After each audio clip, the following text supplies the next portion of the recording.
We are live and in living color here on a Thursday evening. Joining me on the J Area Wrestling Show, of course, my name's Jose Ramos Jr., welcoming you to another edition of our live stream where we talk about the latest in professional wrestling, and there's always something to talk about in the ever-evolving world that is pro wrestling.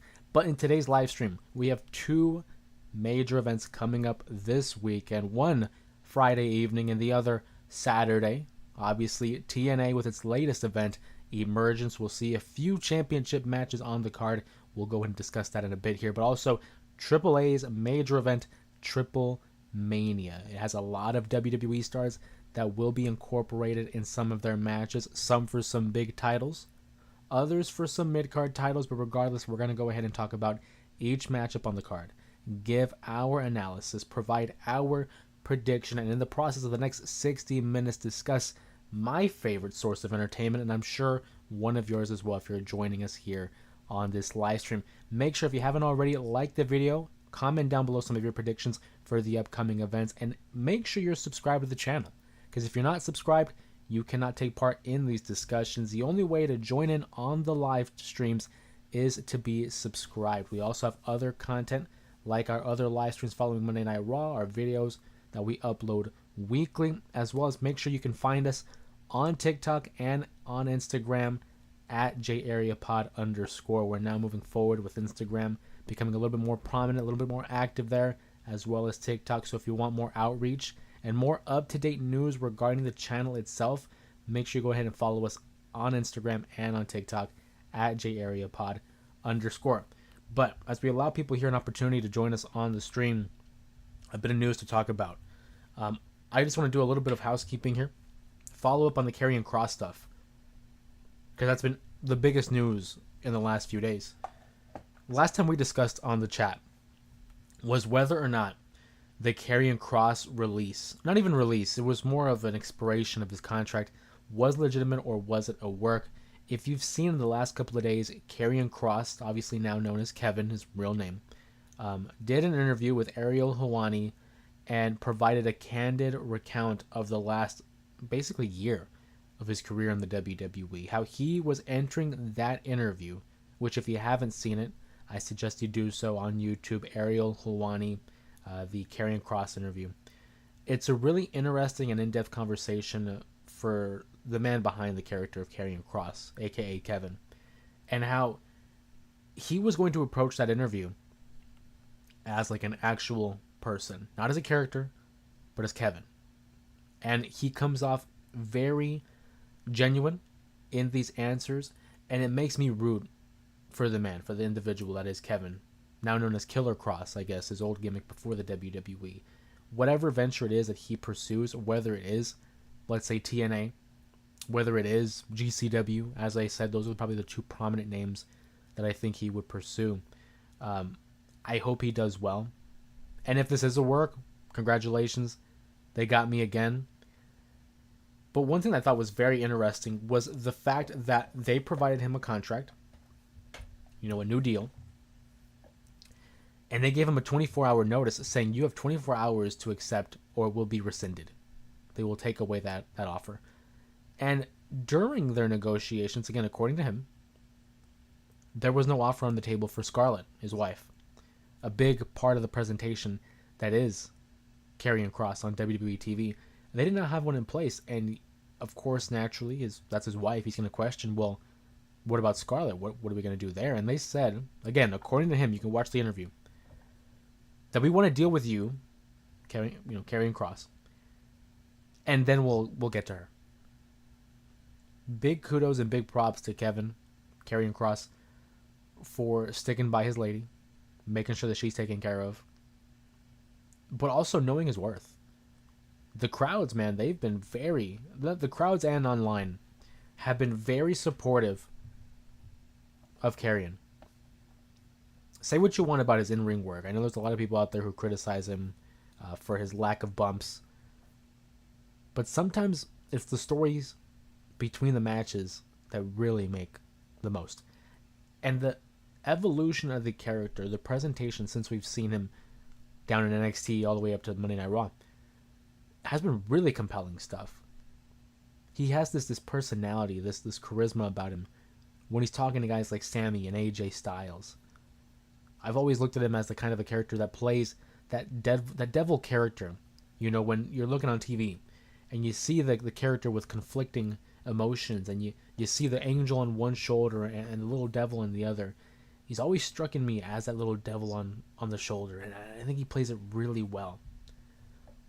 Whether or not he will be back in the WWE, I think the question is when. I don't think his time is done. I think eventually there's some kind of reunion. You never say never in the world of pro wrestling. But being that the contract had expired, we talked about this in the last stream as well. There is not a 90-day no-compete clause attached to it. That is only attached if you are released from your contract. But being that it was an expiring contract, if he wanted, if there was an offer on the table, he could show up in another wrestling promotion today. Now, the way it sounds, he doesn't want to go anywhere but WWE. That's the place he wants to be at. He didn't want to leave. His friends are there. A lot of his heroes and those that he took inspiration from spent the majority, if not their whole career, in the WWE. But again, if it is to be believed that this time with the Fed has come to an end for the time being, he could just pop up anywhere. AAA, TNA, GCW, AEW. There is a litany of options out there right now. In today's climate of pro wrestling, I don't know if it has been as popular in terms of like promotions. There is an avenue to take anywhere. Anywhere.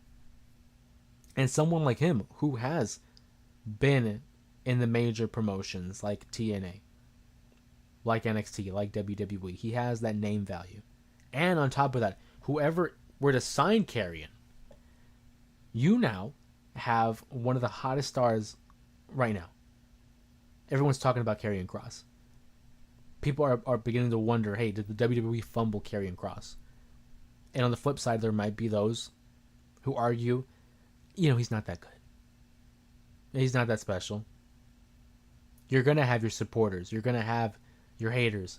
But regardless, the biggest thing in pro wrestling, whether they boo or they cheer, the biggest thing in pro wrestling is, do they care enough to respond? If nobody is talking about you, that is a nail in the coffin.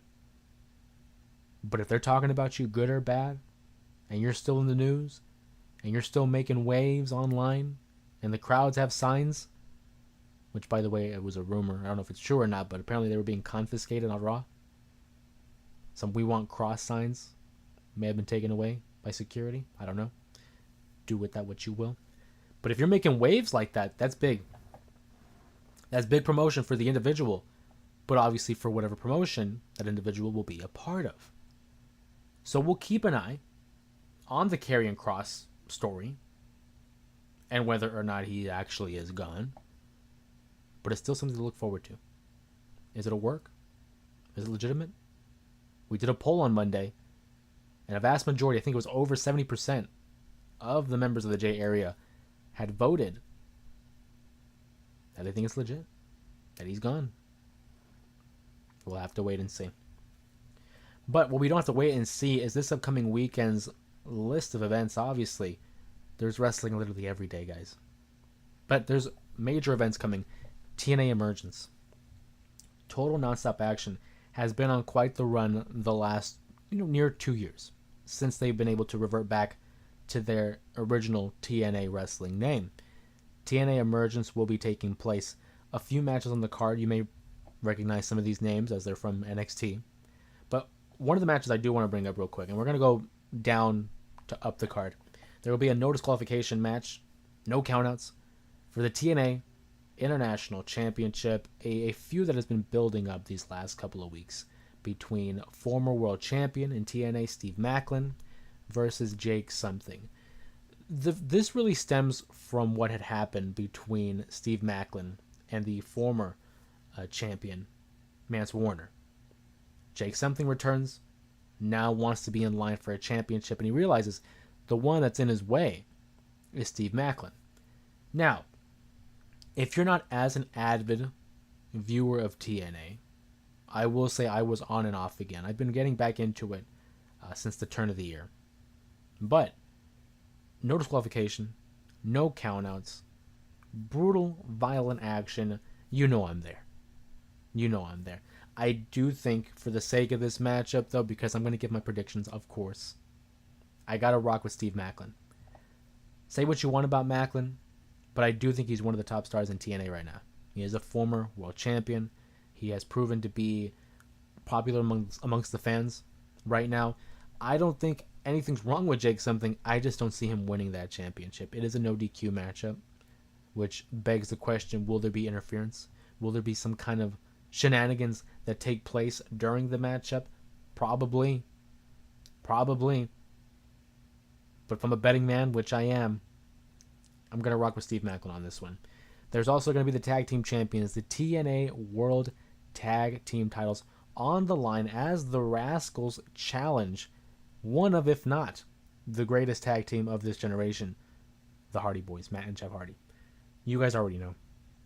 If you guys are longtime viewers of the channel, longtime members of the J area, you guys already know. I'm a big fan of the Hardys. They have been a very influential tag team, not only for me, but other members in this household. Their daredevil approach to pro wrestling, the charisma that was or still is, I suppose, the charismatic enigma, Jeff Hardy, Matt Hardy, the creative mind that he is. It seems that they're on their last run here. They recently won the tag team titles at Slammiversary. They now look to defend it against the former tag champions, the Rascals. I look forward to this matchup. It's a clash between, the past and the present. But with that being said, right around the corner, at Bound for Glory, TNA's major pay-per-view, their WrestleMania, essentially, we know there's going to be a matchup, a legendary contest here, for the last time ever. The Hardys versus Team 3D, aka the Dudley Boys. I cannot see them losing this match. The Hardys, of course, because they're going to try to build momentum to this last match ever between two of the greatest of all time. And how ironic is it, before I give my prediction, that the Hardys and the Dudleys are going to take action in a wrestling ring at Bound for Glory, and just the other day, or really just yesterday on Dynamite, it may appear that we have Adam Copeland, aka Edge, reuniting with Christian Cage. They had a little moment there. They hugged it out, and they will have a matchup scheduled for Forbidden Door, as it will be Nick Wayne and Kip Sabian versus Cope and Cage. I love this, man. 25 years ago, these six men were on top of the world in terms of the tag team division, and now 25 years later, they're all on the top of the headlines for tag team wrestling. I love it, man. I love it. Make sure you guys go ahead and sound off in the chat as well. Who were you rocking with the most? Edge and Christian, the Hardys, the Dudleys? For me, I think you can make a case that the Dudleys are the greatest of all time. The Hardys are my personal favorite, and Edge and Christian, one of the more entertaining makeshift tag teams that the WWE has ever seen. Also, there was a time where all three of them were considered brothers. I know Edge and Christian, that kind of got retconned, but still, I would love to hear from you guys as members of the J area. Who are your favorites? Edge and Christian, the Hardys, the Dudleys? Sound off in the chat. But for the purpose of this video, of course, we're giving our predictions for TNA Emergence. I got the Hardys going over. Like I said, they're going into Bound for Glory with a newfound wave of momentum as they look to take down one of their biggest rivals in the Dudley Boys, aka Team 3D. I don't see them losing. The only way I could see them losing this match is if the Dudleys were to interfere and cost them the tag titles. But I just don't think that's what we're going to get. I don't see this matchup between the Dudleys and Hardys as, a blood feud or a babyface versus heel team. I think it's more just based on respect. I think it's just last time that we're going to be seeing these two teams in a ring together. No more, no less. That's what I'm thinking. Speaking of tag team titles, we also have the TNA Knockouts World Tag Team titles. A fatal four-way as we see Lei Yingling, Zaya Brookside versus Fatal Influence versus the Elegance brand versus the Inspiration. These are four teams that have been in the hunt for the tag team titles for the last couple of months. Obviously, I know Fatal Influence is from from NXT, but still, they've been present on TNA television. The Elegance brand has done their thing. I think they're entertaining. I will say it was a little bit of a reach for me early on because I was just like, eh. You know, I've seen Dana Brooke and what she did on WWE TV, and all respect to Dana, now known as Ash, it never clicked for me. But this, I think, works. I think this works for her really well. Now she's flanked by Em and Heather, and obviously the personal concierge. But I've been saying this, and I thought it was going to happen at Slammiversary. I'm going to double down on my prediction. The Inspiration win the championships here. They made their return a couple months ago against all odds. And now here they are, challenging yet again for the very same tag team titles that they held years ago. I think they're going to crown them. I'm going to go new tag team champions Inspiration for the win. We also have the TNA X Division Championship. This is a matchup that I think has the potential to steal the show. Two young stars. Obviously, one's a little bit more experienced than the other, but still, Cedric Alexander, Prime, will be challenging Leon Slater, for the TNA X Division Champion. Slater, fresh off of his championship win, defeating Moose at Slammiversary, which was a great matchup, I thought. Now has an opportunity to take on one of the faces of the 205 Live, the Cruiserweight division, back in the day. So you go from defeating Moose, the face of the franchise, a former world champion in TNA, to now facing Cedric Alexander, who was a big proponent, of the Cruiserweight division that the WWE had ran for I don't even know how long. It didn't feel like that it was that long. They had the 2016 tournament. I love the 205 Live. But I digress. You know me. Whenever I go through these predictions, I try to tackle it with a sense of logic, and I just don't see Leon Slater dropping this title after just winning it. This is a guy who can carry the division for years to come. I mean, he's only 20 years old, you know? And it seems to me that they kind of want to restore that original feeling with the X Division. Defying the odds, no limits. For a time, it seemed like it was just a mid-card title, as if it was, the Intercontinental or the U.S. Championship. But I really think they want to go back and focus on the agility, on the high-flying, athletic ability of these phenomenal athletes. I love Cedric. I think he's one of the best that they have right now in TNA. The lumbar check is one of the coolest looking finishes in pro wrestling. But again, this is an opportunity for Leon to get a victory over a big name, continuing his rise up the card, building up the legend that is the youngest TNA X Division champion of all time. And Cedric will be fine. Cedric taking a loss here is not going to hurt him. He'll be fine. He's one of those stars. He's one of those talents who can be implemented in another matchup, and it'll be credible. It'll be credible. His performances are incredible, but in terms of his character, he'll be fine. Finally, we have the TNA World Heavyweight Championship. Keep in mind, this is taking place in Baltimore. The hometown of one Moose.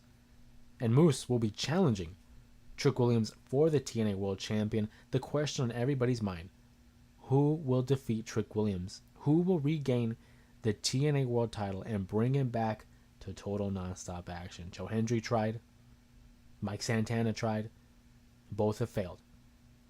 Can Moose be the guy? He calls himself the face of the franchise.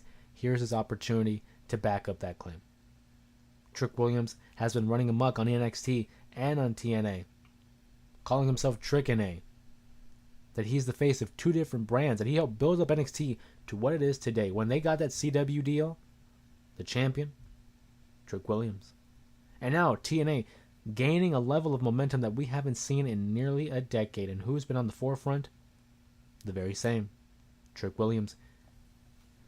It seems that we are telling a story that will see the TNA stars, the homegrown talent, trying to regain control over their titles. We saw a couple weeks back the babyface teams of the Hardys, Slater, and even Steve Macklin, all in the ring, essentially declaring war against any outsiders that want to take their titles, because Trick Williams has taken hostage the World Championship. They will not allow an outsider to come in and take what is theirs.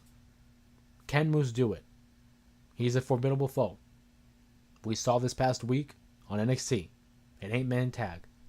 Dark State versus Javon Evans and his team, of course, of Moose, Trick Williams, and Obafemi. It was working for a time being there.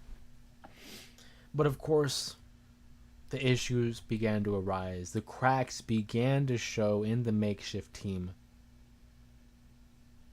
And you saw they came to blows. Spears were hit. People went down. Animosities were met. Is Moose going to be the guy? I think there's a really good shot. I really do. But Mike Santana was in his home state, and he didn't get the job done. I think Trick Williams wins again. I think this is the culmination of a story that we will see end at Bound for Glory. Like I said, the WrestleMania, the big event for TNA. Bound for Glory, I think, is where it happens. I don't think Moose gets it done. I think we get some kind of interference. Maybe by First Class. I don't know. Maybe by someone who wants to feud with Moose next, but I don't see it. Trick Williams goes over, and as we approach the fall and head closer and closer to Bound for Glory, eyes will turn to TNA. What are they going to do? Because Slammiversary, the build to Slammiversary was huge. Sold out crowd, and all-time level of hype and anticipation for a pay-per-view event that was my first event, actually. Like I said, I've been on and off with TNA. I watched from about 2007 to 2010. I was on and off with them. Never bought a pay-per-view. The very first pay-per-view that I ever purchased with my own hard-earned money was Slammiversary 2025. And I gotta admit, it was okay. I'm not going to pretend like it was the greatest thing I've seen. It was good. It was good. So the point I'm making here is they want to capitalize on all that hype and anticipation that they build up for Slammiversary and do the same with Bound for Glory. So I think they need a heel at the top. So that whoever it is, I think it's going to be Mike Santana. I think Santana wins it at Bound for Glory. But whoever it is, Santana, they have to have that moment. Conquer the heel. Especially someone as arrogant as Trick Williams, who seems very comfortable in this position as the cocky heel, the outsider from NXT, thinking that he's from WWE, and because of that, he's above everybody else. That's what we need to see. But again, I'd like to hear from you guys in the chat. Comment down below some of your predictions for TNA, Emergence. I also saw somewhere the rumors and speculation. Again, the reports, they're nothing concrete, but I've always said, you guys know this, where there is smoke, there is fire. So there's a little bit of rumblings of a possible move for TNA Wrestling. That it could be, instead of Thursdays, that it could be on Wednesdays. And on Wednesdays, you know what that means. That's Dynamite. Could we possibly see TNA, who again is in discussions for a new home in terms of distribution, in terms of maybe a network television, could they be going head-to-head with AEW? The last time we had head-to-head content was NXT versus AEW. And then NXT decided to move to Tuesdays, which I think was better for them, personally. TNA versus AEW was not on my bingo card. And I know there's people out there who like to say that TNA is basically WWE light. That they're basically a WWE promotion without really being a WWE promotion. It's hard to argue that, but I do think it is in goodwill that the WWE has been helping TNA regain that level of importance that they've been looking for. They haven't been the same in quite some time. But it's something fun. It's an alternative. And to me, that's what pro wrestling's all about. Diversity. If I have nothing to do, just pop in some wrestling. You can see Raw, SmackDown, NXT, Dynamite. You can see TNA. Maybe a little bit of New Japan, depending on what time zone you're in. Or you could even check out AAA, who has their major event, TripleMania, this upcoming Saturday. A lot of WWE presence there as well. A lot of it. And before we jump into those predictions for TripleMania, I do want to give, of course, a quick shout out to everybody on YouTube. A big shout out to the members, not only of the Main Event Mafia, but of course the J Area, for helping us get to 7,000 subs. At the beginning of the year, we were stuck in about like the 3,000. And the goal for me personally was to get to 5 by December. Here we are, only the second week of August, and we're crossing 7,000. It is a true viable feat that we might be able to get to 10K by the end of the year. I will never be shy about sharing my love and appreciation for all of you guys. Thank you for creating this space with me, welcoming pro wrestling fans across the globe to some of my favorite 60 minutes in all of YouTube. So being able to share this space with you guys and talk about the one thing that's brought me joy through some of the darkest times of my life, it is a genuine pleasure to be here and talk pro wrestling with you guys. And in doing so, again, big thank you for the 7K. Here's to 10. But in doing so, we move to TripleMania, which is their major event. AAA, of course. Stick with me here. TripleMania, AAA. A lot of presence for WWE. A lot of presence. One of the matches I did want to talk about, again, we work our way down and work our way up the card. The AAA World Tag Team titles will be on the line in a street fight. You know me. You know me. I love a good brawl. I love a little action when it comes to no DQ. Street fight. Falls count anywhere. No holds barred. Anything of that nature. And it will be Angel and Humberto, Los Garza, defending the titles against Pagano and Psycho Clown. Los Garza hasn't been the champions for too long. I feel like they just won the tag titles, but it's been a couple months. I think we're going to capture lightning in a bottle here with a lot of the WWE talent. It is going to be presented on YouTube, on the WWE's YouTube channel, in its entirety. I think we're going to crown new tag team champions. Psycho Clown had a great showing. Pagano had a great showing for Worlds Collide. Again, another show that was presented on WWE's live stream. New tag team titles. Is Santos going to be there? I don't even know if Santos Escobar is advertised. But I'm a fan of the Legado. Shout out to Robert here. Robert says, man, WWE is doing everything to kill Tony. It has become a real war of attrition for them. I mean, their partnership with AAA and TNA proves that they have definitely at least attempted to monopolize pro wrestling. One of the most egregiously obvious options of trying to kill AEW's momentum is the counter programming. They have not come out and say it, but these events are just being made to counter programming. I mean, NXT is doing it against Forbidden Door. All Out is going to be going up against, I believe it was Crown Jewel. It is blatantly obvious that they're trying to take away viewership from AEW. Kill Tony's ironically awesome podcast. I didn't even know that was a podcast. That's a crazy name for a podcast. But it's become blatantly obvious. Listen, there was not another advocate of pro wrestling like me. I will always support as much as I can, given the 24 hours in a day that I have. I'll try my best to keep up with everything. But if there's one thing I do get a little bit of annoyed of is when the WWE blatantly counter programs a pay-per-view for AEW. Because I want to watch both. I hate when they make me choose. Because then it's like I have to watch one and then rewatch the replay of the other.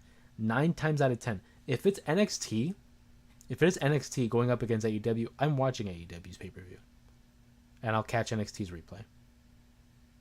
If it's a WWE, I'll probably watch the WWE one and then catch the AEW replay. But it's just the counter programming, man. I hate having to choose. I want to see everything. Don't just limit me to one. Don't just limit me to one.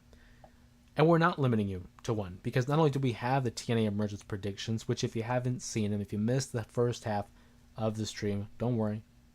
You can catch the replay at the end of the stream, where we discuss all the matches of significance. I will say I skipped 2, but you can catch it at the beginning of this live stream. The next matchup I want to talk about here is a trios matchup, a mixed trios matchup, where we will see the team of the Judgment Day, of course, Roxanne, Raquel, and Finn Balor. Or excuse me, I misspoke. Raquel, JD, and Finn. They will be facing off against the team of Mr. Iguana, Lola Vice, and yes, this name is legitimate, Niño Hamburguesa, which is basically the Hamburger Kid. I've never seen this guy's work. I will say that. I am not as knowledgeable when it comes to AAA's content as the other 3, and TNA, AEW, and WWE. The name itself has me interested. I want to see it for Mr. Iguana. Obviously, Lola Vice and the Judgment Day help. But I'm going to go with the heels here. I think Judgment Day goes over. I'm thinking Hamburguesa takes the pin. Because between him, Vice, and Iguana, the last 2 are not taking that pin. Robert says, did you hear Cody finally says he was disrespected by AEW? So it's been kind of unofficially known that something had happened, and it might be in relation to Brandy. Something happened there. But I don't know if he's actually came out and said what it was. I know Cody said that there was a little bit of disrespect from AEW. I haven't seen if it's been, revealed. And I think it's been said that they don't know if it's ever going to be public. But Cody has mentioned in the past that there was a little bit of resentment, a little bit of disrespect from AEW. And it was something that he could not look past. Something he could not overlook. Which led to his, departure from All Elite. And then his return to the WWE, which I think worked out wonderfully for him. Main evented, 4 WrestleManias? 39? 2 at 40, and then 1 at 41. I think it worked out well for Cody. Shout out to Dion in the chat. Dion says, educate me, bro, on what's going on. We're talking about AAA, their newest event, or not their newest, but their major event. TripleMania and Emergence, 2 major PLE, pay-per-view kind of events taking place this weekend, giving our predictions. In the first half, we talked about Emergence. We're now on to TripleMania. Make sure if you haven't already, subscribe to the channel so you can take part in the live stream and join in on the chat. Dion says, I've been dealing with the new house. That's right. Congrats, by the way. We did talk about that, but again, major congrats. But I'm taking a leave of absence from work for a bit, so I'll be tuned in more. Well, hey, man, handle your business. As I've always said, do what you got to do. Again, first off, major congrats on the place. Taking a leave, doing what you got to do, handle your business. You'll be tuned in more. I can't wait to see you more in the chat. We want Cross. Yes, we did talk about Cross a little bit at the beginning. It was a little bit of a filler up. Last time we discussed about Cross, it was whether or not it was a work or not. But I don't know if you guys have seen the Ariel Helwani interview with Karrion Kross discussing basically what transpired in the last couple of months following WrestleMania. It's a very interesting watch. If you haven't seen the interview, I urge you to at least cut some time out of your day and check out some of the highlights of that. A lot of noteworthy stuff that came out of that interview. Robert says, Lola Vice will beat the shat out of everybody. Honestly, I'm not opposed. Not opposed. Sign me up. Dion with a great point here. Brock is scheduled for the September 19th SmackDown. So when I saw Brock Lesnar return and attack John Cena, I think immediately we all thought Clash in Paris, Brock versus Cena. But then we go to the episode of SmackDown following SummerSlam, and it's revealed that Logan Paul will face John Cena at the Clash in Paris event, which is fine. Okay, I'm not against it. You guys have seen my feelings on Logan Paul. If you haven't, check out the video that we uploaded earlier this week. But it's just like, so we had Brock return, do the attack, and we're probably not going to see him until Crown Jewel. In terms of the matchup, I know he's scheduled for September 19th, which is like, what, over a month of his last appearance. I'm curious to see what they're going to do for that next month. But Cena isn't booked until an episode of Raw in September. So Bad Blood maybe brought... Is Bad Blood official? I don't know. Has it been announced that Bad Blood will be taking place? Because as far as I know, it's Crown Jewel after Clash in Paris. But we'll see. That's the one thing I was worried about, though, towards the end of this farewell tour, is how they're going to book Cena. Because now it's like we're running low. I think the last time I saw it was like 8 dates left for John. I don't know how you're going to promote or build a quality feud with such little time. John in the chat says, I'm not a fan of Cross, to be honest. They chant for him hard, but when he is wrestling, the crowd is silent. And there's one thing that should be said. And I think your opinion's valid, John. I think everybody's entitled to their opinion. As like I said at the beginning, if anybody is not receiving a reaction, good or bad, and the crowd is silent, that's a really bad indicator. Whether they're booing or cheering, there's a reaction. That's the goal. Cross has that. But again, it becomes one of those sayings. I don't know if you guys are familiar with it, but people will talk about a big game, about a wrestler. They hype him up, great reputation, and then the bell rings. And people question the credibility of their work. But with Cross, the one thing I do want to point out, it was announced that his contract had expired over the weekend, and on Monday night, I don't know about you guys, but I didn't hear any Cross chants. I didn't hear the crowd chant, "We want Cross," like the way they were chanting for Truth when our Truth was released. I don't know if it was a Quebec City issue. They're not as big fans of Cross. I don't know. But I did notice there was no chance for Cross. And that's not a good indicator. Anywhere else, maybe New York, maybe Chicago, maybe Philly, maybe one of those crowds that are like well in the know could have made a difference. But because that crowd was silent, yeah, wasn't a good look. Good eye by John. Robert Back says, bad booking. Bring Brock back. Close to that. Less backlash, no pun. Very good. Almost got me on a tongue twister there. Look at all that. Bad booking. Bring Brock back. Crazy. But again, it seems like to me like the Brock Lesnar return was a cash grab. You know, he's a big name. Obviously, he's an attraction. People are going to gravitate towards the name Brock Lesnar. Whatever match he's going to be a part of, people will watch. People will watch it. And because TKO obviously owns the WWE and the UFC, two entities that Brock Lesnar has a history with, it would make sense to bring him back. It would make sense. But again, I go with Robert here saying bad booking. Was this the plan?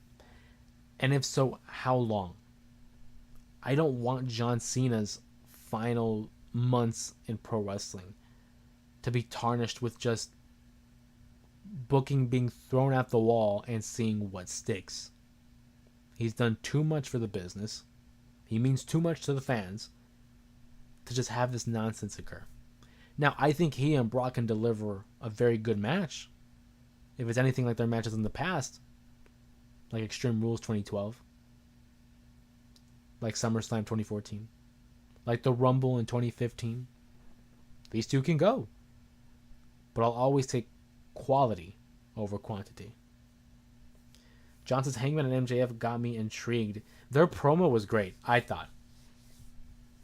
It was a little bit of a mental game, a little mental chess there. MJF trying to goad the Hangman into giving him a championship match. But then Hangman in the end goaded MJF to utilize the Casino Gauntlet contract. And now we have our I'm assuming the main event. Hangman versus MJF. Again, and it was talked about two homegrown talent in AEW. Yes, they did their work on the Indies and Ring of Honor. But in terms of AEW, these guys are day ones. He talked about it. MJF called Hangman Adam Page the main character of AEW, and MJF the major antagonist of the promotion. This is your A1 versus your A2. I love it. I'm looking forward to it. Hangman Adam Page, I think, is one of the best ones in the company. I know there's people there who have their issues with AEW and aren't a fan of Hangman. It's fine. But I'm a fan. And I love the intensity that he came out with when confronting MJF. You guys already know. Every weekend we have the Gift of Gab for my personal favorite promo / segment of the week. Hangman and MJF to open up AEW is a front runner. It's a front runner right now. I do also want to talk about TripleMania here. I got one more match to predict, and I'll go back to the chat here. In a Fatal 4-Way, the AAA Mega Championship will see the defending champion El Hijo del Vikingo versus a stacked list of WWE talent, as we have Dirty Dominic Mysterio, the Intercontinental Champion, the Speed Champion, El Grande Americano, and Dragon Lee. This matchup I'm looking very much forward to. I'm a fan of all four of these guys. I think they can tear the house down on any given night. El Hijo del Vikingo, obviously, last time we saw him in relation to the WWE's talent, had fought against Chad Gable during Money in the Bank weekend. And now he will be tasked with taking on not one, not two, but three solid talent that the WWE has at its disposal. I think we get a new champion. I really do. The heat that Dominic received at his last appearance in AAA, the momentum this guy is on since WrestleMania 41. They tried to kill his momentum there because he's a heel. You can't stop Dom, and I don't think they will. I think Dominic wins. I think he is a double champion, the Intercontinental, and the AAA Mega Champion. I want to see it. I'm so down. You guys can call me crazy, but I want to see Dom win the world title. John says, I hate AEW, but I saw that and was like, they cooking finally. It took him a minute. But just like in life, those ebbs and flows, they come and go. Sometimes they're going to go high, sometimes they're going to go low. Right now, they're on a high. I'm happy for them. Robert says, y'all are too young. Territory wrestling, you didn't talk to each other face to face. If you were close to your foe, you fight. Valid. I don't know where I saw it. And it's going to bother me. But I saw something. It might have been like an MMA or boxing. I don't remember. It's going to kill me. But it was one of those things where if you're close enough to my face for me to hit you, like, you're going to swing. That's obviously not verbatim. That's not word for word. But yeah, like a throwback. I got to give it to Robert. We are a little bit on the young side. But that's why I love the diverse nature of these live streams, because people of all backgrounds can give their take on pro wrestling. Dion says, I wouldn't be mad at it. I wouldn't be either. I mean, Dominic, come on. This guy, he has it all. Entertaining as a heel for sure. Don't turn him babyface just yet. Has solidly improved on his in-ring work. Mic work has been solid. Crown him. And you know what? It would do great business for AAA as well. Because you get a guy like Dominic, and just saying, but the last name Mysterio helps too. That's good promotion for AAA. We're talking about the son of Rey Mysterio and Eddie Guerrero. Adoptive. That would do big business for them. I don't see why they wouldn't crown Dominic. Even if it's for a brief reign. I'm just saying. If I was the powers that be there, I'd pull the trigger.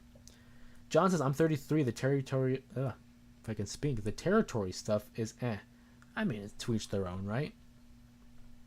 To each their own. I'm 27, but I have an appreciation for it because I think it's important to see the evolution of the game, seeing where it comes from.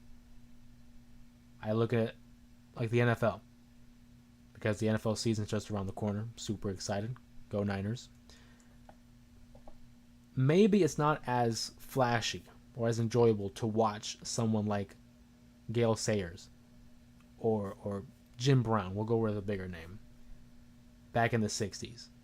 Because people nowadays are more accustomed to seeing Saquon Barkley hurdling guys backwards. But there's still that sense of appreciation for those that come way before. It's that sense of grit. It's that sense of tradition. So I can totally resonate with what Robert's talking about in here in terms of the territory days. You got to honor the past in order to appreciate the present. I think. That's just my 2 cents.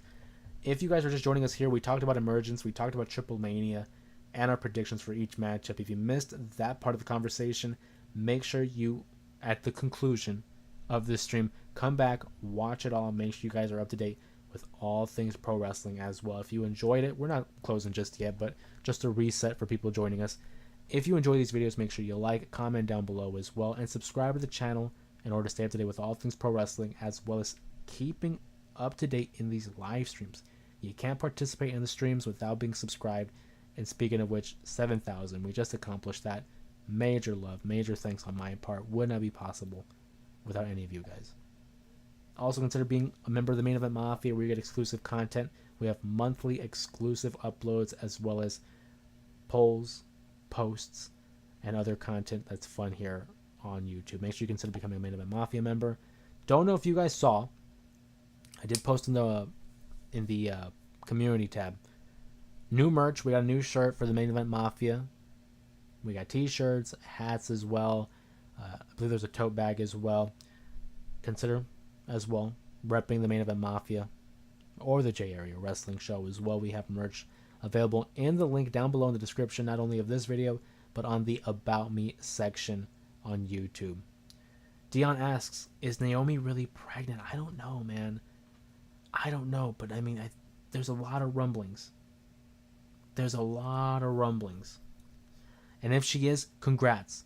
That's an awesome thing. You know what I mean? That's fantastic. But the timing is pretty crazy because she just won the world title. You know? I don't know. Nothing's been said concretely. They've been really, keeping it under wraps. But I think she is. I think she is. Sir Robert says, Mr. Cena, watch Piper versus Valentine dog collar matchup, a classic. I mean, you want to talk brutality. People like me, big Piper fan, and I knew him for the golden era. His time with the Hulk Hogan feud, knocking Snuka with the coconut. But the older I got, the more exposed I became to Piper outside of the WWE and seeing that version of him. A solid matchup. John says, put me on game, Robert, but when fights break out in the territory, it seems forced. I mean, hey, to each their own. I love the discourse. I love seeing not only the participation with the chat that we're having, but also amongst each other. That we're able to have this conversation with other members in the chat.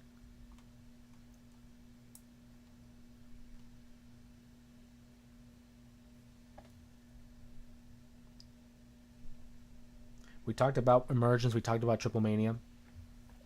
We got 10 minutes left here, guys. I'll leave it up to you guys. Ask some questions. Throw in some comments there in the chat. And we'll get to each of them. We also are on TikTok and on Instagram at @JAreaPod_. You can find the link in the description down below or in the About Me section of the YouTube channel. I'm going to be trying to post more on TikTok and Instagram for updates regarding the channel. Also some shorts or TikToks, stuff of that nature, and just really trying to branch out and continuing to grow the channel into something even bigger. I mean, we've been doing great business these last couple of months, and we're only on the rise. Only on the rise because of you guys. So please feel free to follow us at @JAreaPod_ on Instagram and on TikTok. It's the same that you see on all social media. It's at jareapod underscore. Excuse me. John says I definitely will watch the Piper match. Piper's one of my favorites. You know, in the golden era, the two guys that I was the biggest fans of, Piper and Savage, I think their work is second to none. Whether you talk in ring storytelling, the promos, the personality, to me those guys are legit. I'm such a fan of Piper. Let's see where it is. There it is. It's tough to see with the glare, but Piper, They Live, a film that he was in the 80s, co-starring with Keith David. A really solid film. Cult classic, if you will, directed by John Carpenter, who you guys might know for his work for Halloween, The Thing.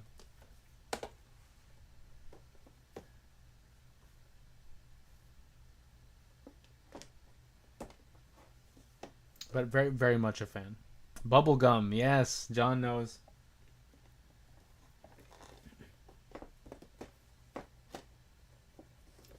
I love that line. I've seen that movie a handful of times. Hold on.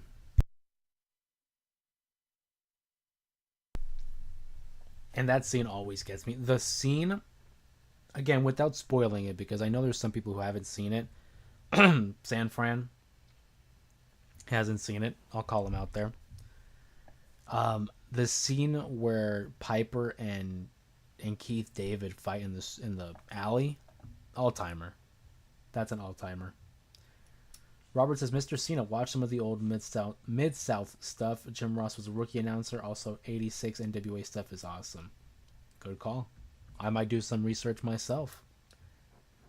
Dion, Roman versus Breaker at Clash. I mean, I'm down for it, but I think they're going to go Roman versus Reed. Bronson Reed has now taken 2 pairs of Roman Reigns' shoes.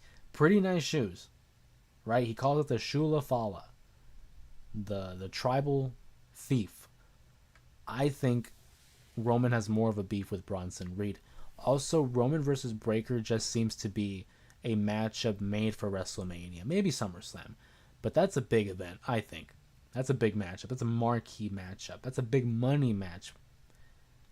Bronson Reed can take the pin against Roman, and it won't hurt anybody. I would love to see Breaker versus Roman. I saw a tweet somewhere that said Braun Breaker is like 67% Steiner. He is slowly approaching the levels that his uncle Scott would have reached in WCW and TNA.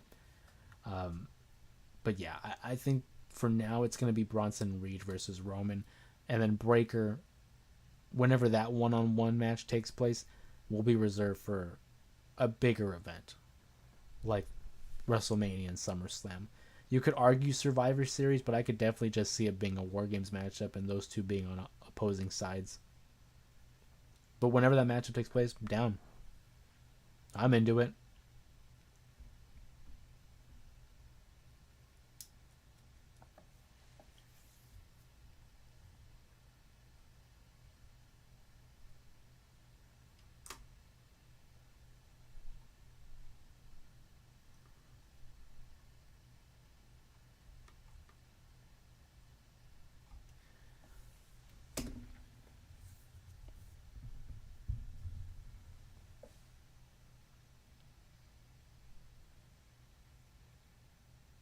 But even then, the Clash in Paris event, so far the matches that have been announced, we know that John Cena will be facing against Logan Paul, but a matchup that I don't think people are talking about, was announced Monday. A Fatal 4-Way matchup. We're going to see a Fatal 4-Way for the World Heavyweight Champion. Seth Rollins will defend against LA Knight, Jey Uso, and CM Punk. That matchup is very intriguing. There's a lot of star power in that matchup. We put up a poll on last stream. Well, not even the last stream, but it was the last poll we did. Who people were supporting for that matchup. And the last time I saw it was CM Punk.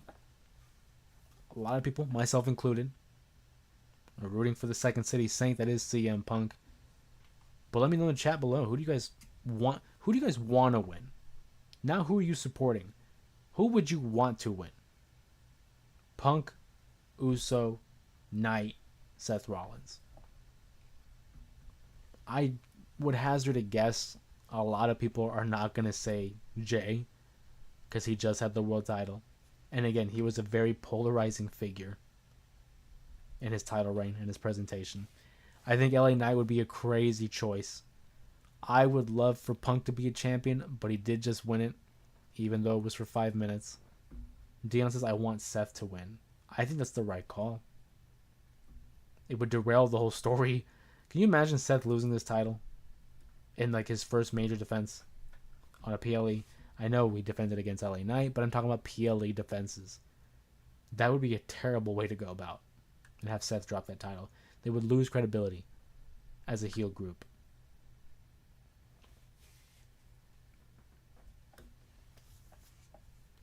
But we know the Fatal 4-Way matchup that is scheduled. We know about John Cena versus Logan Paul.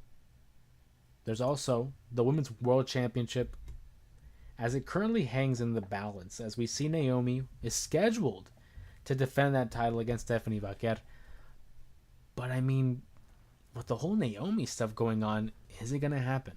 I shared this on Monday's stream, where Io Sky is supposed to have a title matchup against Naomi. Didn't get it. I could definitely see it being Io versus Stephanie at Clash in Paris, either as a number one contendership matchup, or if Naomi is gone for a while because of injury or pregnancy, whichever one, and that title is forced to be vacant, I could see that Naomi versus Stephanie for the world title. I could definitely see it happening. Who would win? We'll save that for a prediction video if it happens. Sir Robert says Jay's going to be a heel and everyone will sing his song. Nah, you think he can't be a heel? I think it's working right now as a babyface. If they turn Jay heel, that would be crazy. Just because of everything we've seen this last month, or no, sorry, this last year, I can't see that happening. Now that would be a swerve, certainly. It's been 60 minutes, guys. Another edition of the J Area Wrestling Show here on a Thursday night. It's been real. It's been fun. It's been real fun. Make sure you guys follow us here on TikTok and on Instagram at JAreaPod. If you enjoyed the live stream, give it a like. Comment down below some of your predictions for TripleMania and for TNA Emergence. Subscribe to the channel if you're not already. Otherwise, you can't take place on these live streams. Of course, tune in this weekend where I'll go live again following TripleMania. We'll talk Emergence. We'll talk TripleMania leading into Monday Night Raw. We'll go live on the weekend. We'll go live on Monday. Of course, always been a pleasure. Thank you guys again for helping us get to 7,000. We're going to approach 8,000, but the ultimate goal by the end of the year is 10,000 subs. I do see one final comment here from Sir Robert. I'm going to honor it, and I'm going to answer it. Lastly, think about it. Are these heels and faces? That's a good point. Are there really any heels and faces anymore? I think in the traditional sense, yes. There's a guy like Grayson Waller, clearly a heel. Clearly. And then you have your guys like Roman Reigns, or even Cody during his Cena feud, who rode the line of heels versus faces. I think in the general sense, yes, there are still heels and faces, but I've always said there's always been tweeners, those anti-heroes, those guys who fall in between. So, I think so. Jay, I can't see being a heel, at least not in this iteration of his character. Maybe down the line. Maybe he turns his back on the fans for those who didn't rock with him earlier this year. Who knows? Like I said at the beginning of the stream, in this wonderful world of pro wrestling, you never say never. Make sure you guys like the video, comment down below, subscribe to the channel, follow us on Instagram and TikTok at JAreaPod_ for more updates regarding the channel and the beautiful world of wrestling. Thank you guys for joining me in today's stream. I'll see you guys this upcoming weekend following TripleMania, and after that, I'll go live on Monday as well. Thank you guys so much for helping us get to 7,000. All love and appreciation on my part. Hope you guys have a great weekend. Have an amazing time. Enjoy yourselves and enjoy some wrestling the next time we come back here on the J Area Wrestling Show. Everyone take care, man. Appreciate you all.